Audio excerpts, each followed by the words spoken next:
कि ओम का नियम क्या होता है और ओम का नियम का सत्यापन कैसे करते हैं। तो आइए हम वीडियो को स्टार्ट करते हैं। सबसे पहले हम लोग ओम से ला जानेंगे ओम का नियम क्या होता है। ओम का नियम पहले आप चित्र से समझिए। जैसे मान लीजिए कोई हमारा चालक तार है, ठीक, ये भी कोई चालक तार है।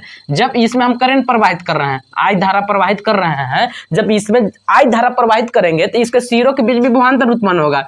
जो विभवांतर उत्पन्न होगा ना, जो चालक के सिरों के बीच उत्पन्न जो विभवांतर है, इसमें जो बह रहा धारा ना, उसके बस ही अनुक्रमानुपाती होता है। यही देखा, ये हमारा ओम का नियम है। तो देखिए हम लोग इसको लिखेंगे कैसे। देखिए अनुसार यहाँ पे लिख लेंगे ओम के नियमानुसार, नियमानुसार ओम का नियमानुसार यदि किसी चालक में, यदि किसी चालक तार भी लिख सकते हैं हम, यहाँ पे लिख दे रहे हैं चालक तार में विद्युत धारा का विद्युत धारा प्रवाहित किया जाता है, तो प्रवाहित किया जाता है तो चालक के सिरों के बीच, चालक तार लिख सकते हैं, चालक तार के सिरों के बीच उत्पन्न विभवांतर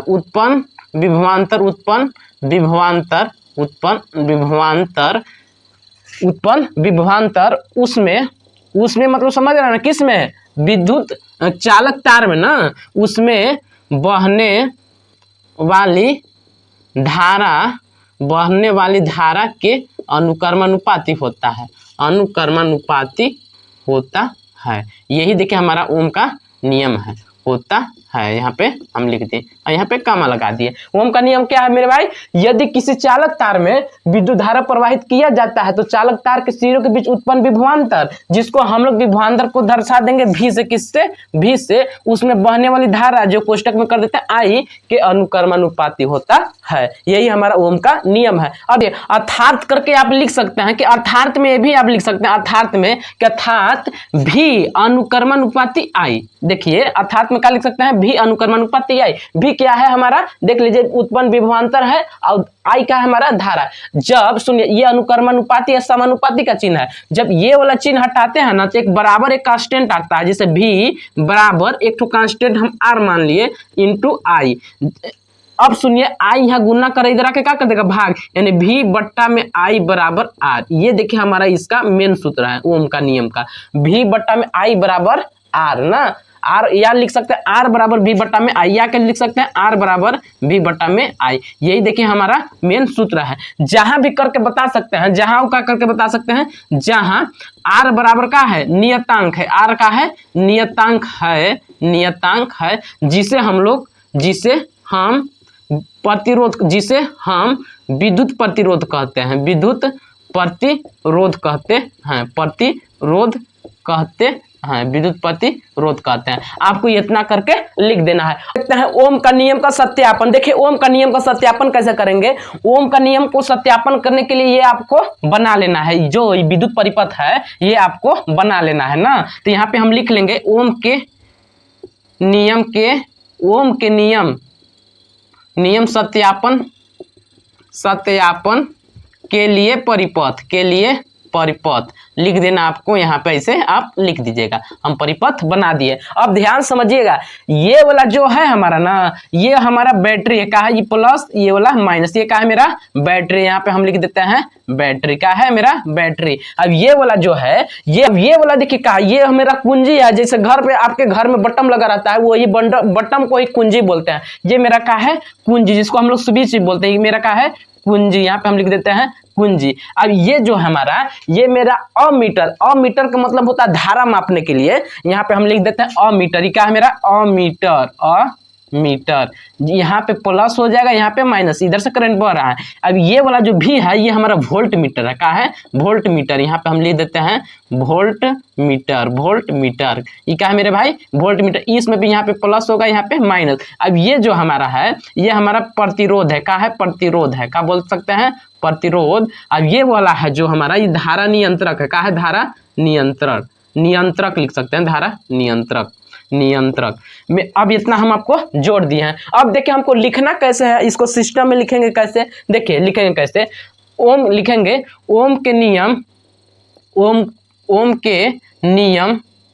को सत्यापित करने के लिए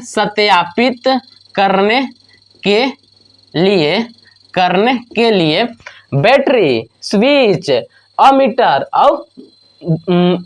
और प्रतिरोध और धारा नियंत्रक लिख सकते हैं। ओम के नियम को सत्यापित करने के लिए बैटरी का बोलेंगे, बैटरी कामा कुंजी और फिर का जोड़ है मेरे भाई, फिर अमीटर कामा प्रतिरोध तथा ये वाला क्या है, धारा नियंत्रक। तो यहाँ पे लिख देंगे धारा नियंत्रक, यहाँ पे लिख देते हैं धारा नियंत्रक को श्रेणी क्रम में जोड़ देते हैं। किस क्रम में? श्रेणी क्रम में जोड़ते हैं।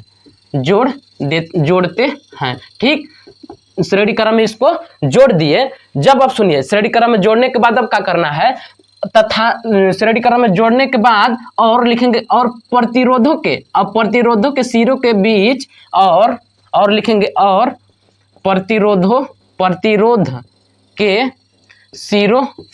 सिरों यहाँ लिख लेंगे प्रतिरोध के सिरों के मध्य वोल्ट मीटर लगाते हैं। कौन मीटर?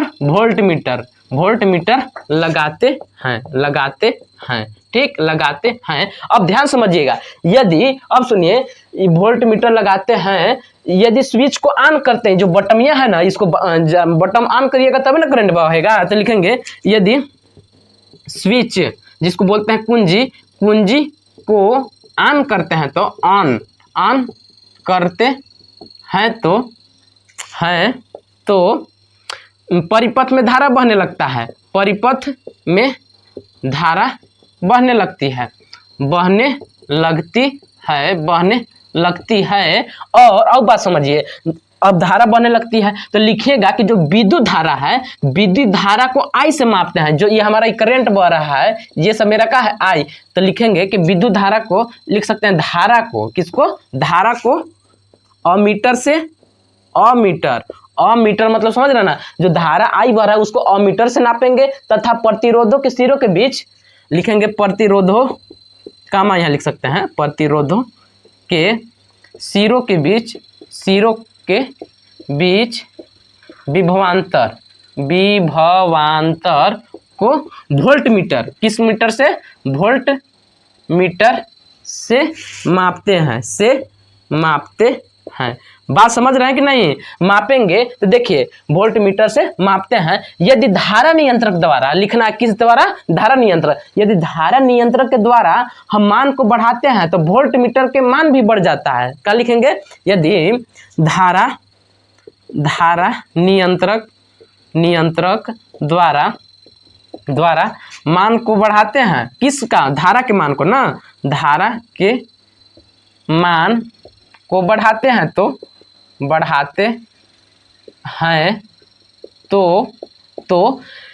वोल्ट का पठ्यांक भी बढ़ता है। मतलब जो वोल्ट मीटर का पठ्यांक भी बढ़ेगा। तो बढ़ाते हैं तो वोल्ट मीटर का पठ्यांक भी बढ़ेगा,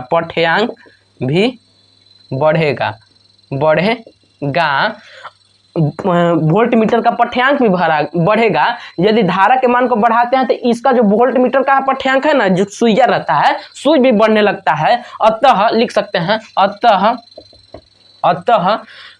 विद्युत धारा बोल सकते हैं, विद्युत धारा तथा विभवांतर के मध्य एक ग्राफ खींचे तो एक सरल रेखा प्राप्त होता है। एक सरल रेखा प्राप्त होता है। तो खींच लीजिए। एक तो हमको सरल रेखा खींचना है ना, तो आपको तो दिखाई नहीं देगा। हम यहाँ जो नहीं बन रहा है ना, यहाँ पे हम बना देते हैं। जैसे ऊपर खींच देते हैं, जैसे यहाँ पे हम खींच देंगे। ये वाला जो है हमारा ना, ये x अक्ष, कौन y अक्ष होगा? ये वाला x अक्ष होगा। इसके जो y अक्ष है ना, y अक्ष को हम I से दर्शा देंगे और जो विभवांतर है उसको V से दर्शा देंगे। अब इसके मध्य की रेखा खींचे तो R बराबर हमारा V/में I प्राप्त हो जाएगा। अब आपको लिख देना है अतः इस प्रकार हमारा ओम का नियम का सत्यापन हो जाता है। अगर ये वीडियो आपके लिए कुछ भी लाभदायक होगा ना तो इस वीडियो को लाइक और चैनल को सब्सक्राइब करें।